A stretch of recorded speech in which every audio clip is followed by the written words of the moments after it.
American citizens are ensured certain rights and freedoms, including freedom of speech and freedom of the press. With the use of social media on the rise among college students, sites like Rate Ryder and recent Twitter accounts seem to take these freedoms too far. Ryder students talk about their initial reactions to Rate Ryder.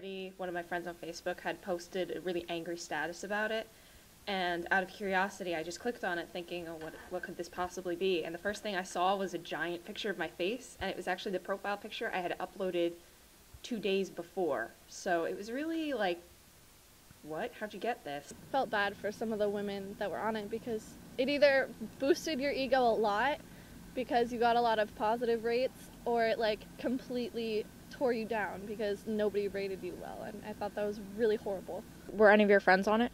Yes. What did they think? They were all really offended. They felt like they were being violated, like they were being judged, especially... More recently, 2 Twitter accounts, Ryder Crushes and Ryder Hookups, were created.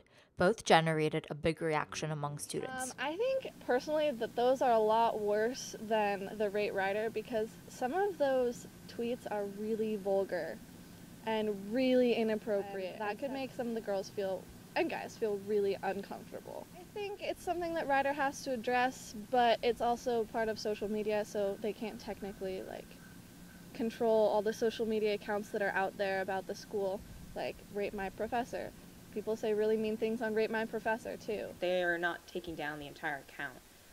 There was actually an attempt to get the account suspended, as far as I know, and that didn't really work out. They were able to bring the account back up because they fought the suspension under the guise of, First Amendment rights. And they said that, names aren't exactly intellectual property. Like Rate Ryder, they were using pictures, they were using, like, specific things that are owned by specific people, whereas this is just kind of using names. So I don't think it would be fair to get it taken down.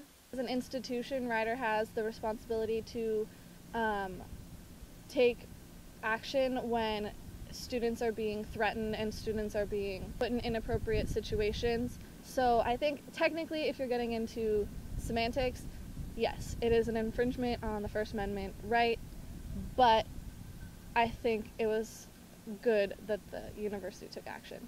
Could you talk about responsibilities that accompany freedom and the implications of overstepping moral boundaries? Some people conflate the issues of ethics and morals with free speech in the law. I personally like to advocate that living in a free society means dealing with a free society. There are people that have horrible views that I might disagree with, that you might disagree with, but that doesn't mean that they don't deserve any less protection from the law. The university took action in protecting its students' rights as far as the administration could.